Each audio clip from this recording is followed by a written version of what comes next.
Hi viewers, welcome to our channel. ఏపీలో అధికార మార్పు తర్వాత వైసీపీ కార్యకర్తల పైన తీవ్ర స్థాయిలో దాడులు జరుగుతున్నాయని చెప్పేసి వాళ్ళు బయటకొచ్చి మీడియాతో మాట్లాడడం కానివ్వండి, లేకుంటే గవర్నర్ గారికి కంప్లైంట్ చేయడం కానీ ఇవన్నీ చూస్తున్నాం. నిజంగా ఆ రేంజ్ లో దాడులు జరుగుతున్నాయా? మరి దాని పట్ల లోకేష్ గారు కానివ్వండి, లేకుంటే చంద్రబాబు నాయుడు గారు ఎలా రియాక్ట్ అయ్యారు, జగన్ గారు ఎలా రియాక్ట్ అవుతున్నారు, అసలు ఏం జరుగుతుంది ఏపీలో? సో ఇదే అంశం మీద డిస్కస్ చేయడానికి ప్రజెంట్ మనతో పాటు సీనియర్ జర్నలిస్ట్ జయదేవ్ గారు వారితో డిస్కస్ చేద్దాం. సో నమస్కారం సార్. నమస్తే సార్, ఏపీలో మరి వైసీపీ కార్యకర్తల పైన దాడులు జరుగుతున్నాయని చెప్పేసి వాళ్ళు మాట్లాడడం చూస్తున్నాం. పేర్ని నాన్నగారు కానివ్వండి, కోడల నాన్నగారు వీళ్ళు బయటకు వచ్చి ప్రెస్ మీట్ల ముందు మాట్లాడడం చూస్తున్నాం. ఈవెన్ జగన్ గారు కూడా ట్వీట్ చేశారంట కదా. అసలు నిజంగా ఆ స్థాయిలో దాడులు జరుగుతున్నాయి, ఎందుకు జరుగుతున్నాయి, మరి దీని పట్ల చంద్రబాబు నాయుడు గారు ఎలా రియాక్ట్ అయ్యారు, లేకుంటే లోకేష్ గారు కానివ్వండి ఎలా రియాక్ట్ అయ్యారు? దాడులు అయితే కొన్ని జరుగుతున్నాయి. నేను చూశాను, ఇంతకుముందు కూడా చూశాను.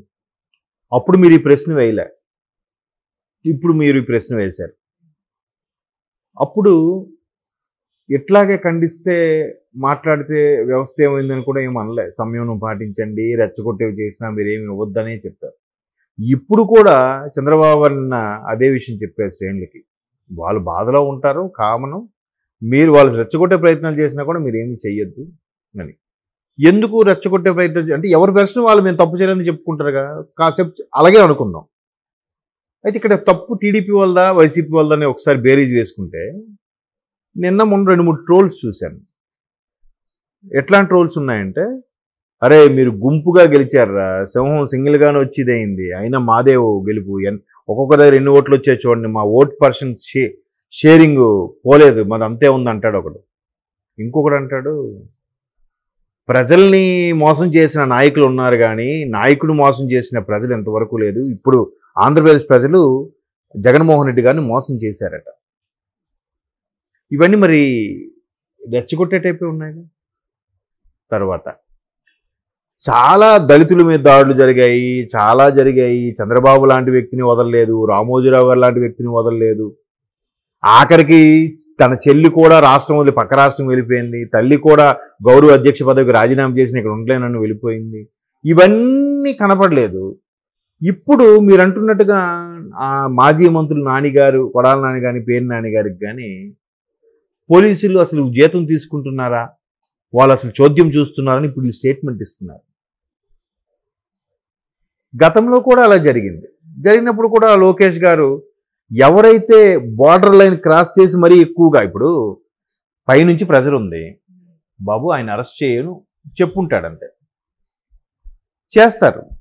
కానీ కొంతమంది ఔత్సాహికులు ఉంటారు. ఎట్లా అంటే ఆయన అరెస్ట్ చేయమంటారు కదా, మనం ఇంకా స్టైల్గా తొక్కు రేగకూడదాం, మనం ఆయన దృష్టిలో పడిపోదాం, ఆయన మనకు వెంటనే డీజీపీ ప్రమోషన్ ఇచ్చేయాలి ఐజీగాను అని పిచ్చి వాళ్ళు ఉంటారు. కొంతమంది అధికారులు కానీ కార్యకర్తలు కానీ నాయకులు కానీ.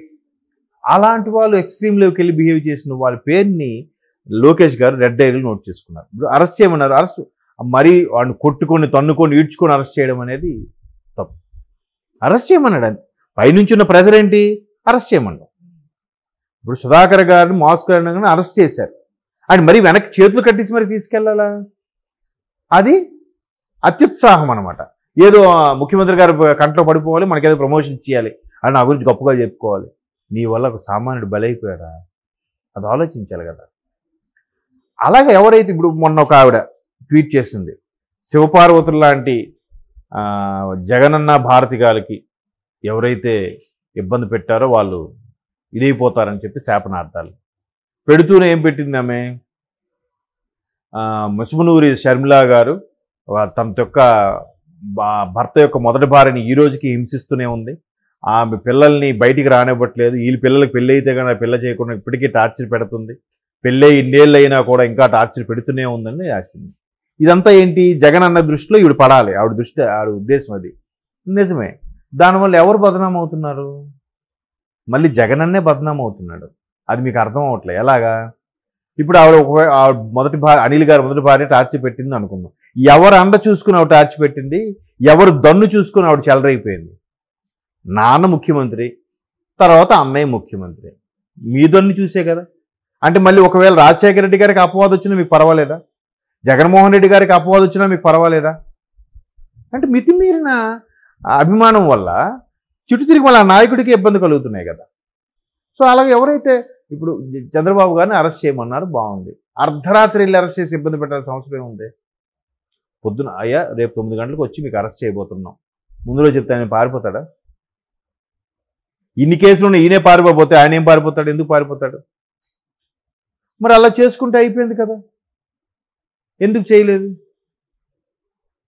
సో అట్లాగే ఎవరైతే ఎక్స్ట్రీమ్ లెవెల్కి వెళ్ళి చేశారో వాళ్ళందరినీ రెడ్డేలు చేసి ఖచ్చితంగా వాళ్ళని విడిచిపెట్టననే చెప్తున్నాడు. బట్ చంద్రబాబు గారు, పవన్ కళ్యాణ్ గారు మాత్రం గెలిచిన తర్వాత మనం గెలిచింది మన మెయిన్ ప్రభుత్వం యొక్క అరాచకాలకు విసిగిపోయి మనల్ని గెలిపించారు. ఆ సుస్థిర పరిపాలన తీసుకురావాలి, అమరావతి కానీ అభివృద్ధి కానీ పరుగులు పెట్టించాలి, దాని మీద దృష్టి పెడదాం. దాని మీద దృష్టి లేకుండా దీని మీద దృష్టి మళ్ళిస్తే ఉన్న అభివృద్ధి కూడా కుంటుపడుతుంది. ఆల్రెడీ రాష్ట్రం 10 ఏళ్ళు వెనక్కి వెళ్ళిపోయింది, ఇబ్బందులో ఉంది.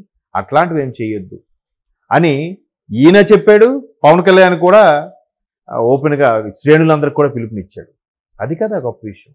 ఇప్పుడు కూడా జగన్మోహన్ రెడ్డి గారు ట్వీట్ చేసేది ఏముంది? ఇట్లా ప్రజాస్వామ్యం ఉందా, అసలు చట్టం ఏం పనిచేస్తుంది అని అనుకుంటా. బాబు, వాళ్ళు రెచ్చగొట్టినా మీరు రెచ్చిపోవద్దు, శ్రేణుల్ని సమయం పాటించండి. ప్రభుత్వం ఇదైపోయింది కాబట్టి స్టార్టింగ్ కొంత ఆవేశం అలాగ ఉంటుంది, మీరు సర్దుకుపోండి, తర్వాత మళ్ళీ మనకి టైం వస్తుంది అన్నట్టుగా ఏదో చెయ్యాలి ట్వీట్ అనేది. కూల్, అంతే కదా. ఇప్పుడు ఈయన చెప్పినట్టే, బాబు వాళ్ళు రెచ్చగొట్టే ప్రక్రియలు చేసినా మీరేం రెచ్చిపోవద్దు అని చెప్పాడు ఈయన చంద్రబాబు. మీరు అలాగే చెప్పొచ్చు కదా. అలా చెప్పకుండా ఏం చేస్తున్నారు?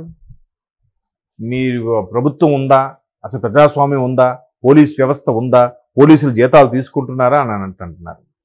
మరి అప్పుడు స్టార్టింగ్ ఆవేశం ఉంటుంది కదా, తర్వాత కొద్దిగా ఒక నెల రోజులు అయిన తర్వాత పరిపాలన గాడిలో పడేదానికి అన్ని సర్దుకుంటే చల్లబడిపోతుంది ఎక్కడికక్కడ. మళ్ళీ ఈ ప్రెస్ మీట్లు పెట్టి మాట్లాడడం వల్ల అరే మీ వెనక మేము ఉన్నాము, మీరేం తగ్గద్దు అని చెప్పినట్టుగా ఉంది. ఇక్కడ శ్రేణులకి నేను మాట్లాడతాం, మేము ప్రశ్నిస్తాం, మీరు తగ్గద్దు అని చెప్పినట్టుగా అనిపిస్తుంది. అలా కాకుండా ఏవైతేనే కొద్ది రోజులు సమయం పాటించండి, అన్నీ సర్దుకుంటాయి. ప్రభుత్వం రాలేదని బాధకి మీరు ఏం రియాక్ట్ అవద్దు. వాళ్ళు గెలిచారు కాబట్టి వాళ్ళు ఏదో ఒకటి అంటూనే ఉంటారు, కాబట్టి మీరు కాస్త సమయం పాటించాలని ఏదో చెప్తే అక్కడికి అది అయిపోద్ది కదా. ఫోటోలు పట్టుకొని కూడా చూపించేసి ఇలా అన్నారు అలా అన్నారు, అసలు పోలీసులు ఉన్నారా లేరా చోద్యం చూస్తున్నారు. మరి ముందేం జరిగింది? అప్పుడు ఎందుకు ఎవరు మాట్లాడలేదు? ఇప్పుడు పవన్ కళ్యాణ్ గారు చెప్పు చూపించారని పేరు నాని గారు సీరియస్ అయ్యారు ఎవరో చేస్తున్న ఇంటర్వ్యూలో. పవన్ కళ్యాణ్ ముందు స్టార్టింగ్ చెప్పు చూపించాడు ఆయన, అది చెప్పరే. ముందే కొడకల్లారని ముందే అన్నాడా? అది చెప్పరే. వీళ్ళు ఎన్నో బూతులు వాడితే కదా ఆయన అన్నాడు. అవేం చెప్పకుండా చెప్పు చూపిస్తాడా? అదేం రాజకీయ నాయకుడు? అది సభ్యతేనా, సంస్కారమేనా? మేము 2 చెప్పులు చూపిస్తామని చెప్పి చూపించేసి నువ్వేమంటా చెప్పు చూపించాడు, అది చెప్పవే. కాబట్టి పెద్దవాళ్ళు, పెద్ద అనుభవజ్ఞులు కొద్దిగా ఆచితూ చేస్తారు. ఈ ఉడుకు రక్తం కొద్దిగా అగ్రెసివ్గా ఉంటారు. ఇంతకుముందు అదే చెప్తున్నారు కదా, రాజమండ్రిలో కూడా 2-3 యంగ్ జనరేషన్ వాళ్ళు ఇంతకుముందు మీరు చేసిన దానికి ఇది మీరు తప్పదు, మీరు అనుభవించాలి తప్పదు అన్నట్టు ఓపెన్గా చెప్తున్నారు. అది ఒక విధంగా మంచి సంస్కృతి కాదు. కానీ ఎవరైతే నాయకులు ఉన్నారో వాళ్ళు సమయం పాటించని చెప్పినప్పుడు ఈ నాయకులు కూడా అలాగే చెప్పాలి. చెప్పకుండా మీ వెనక మేము ఉన్నామన్నట్టుగా ఇండైరెక్ట్గా హింటిస్తున్నట్టుగా అనిపిస్తోంది. చూద్దాం మీరు ఇంకా ఎటువైపు దారి తీస్తుందో, ఎక్కడ తీసుకెళ్తుందో చెప్పలేం. ఈ సంస్కృతి మంచిది కాదు.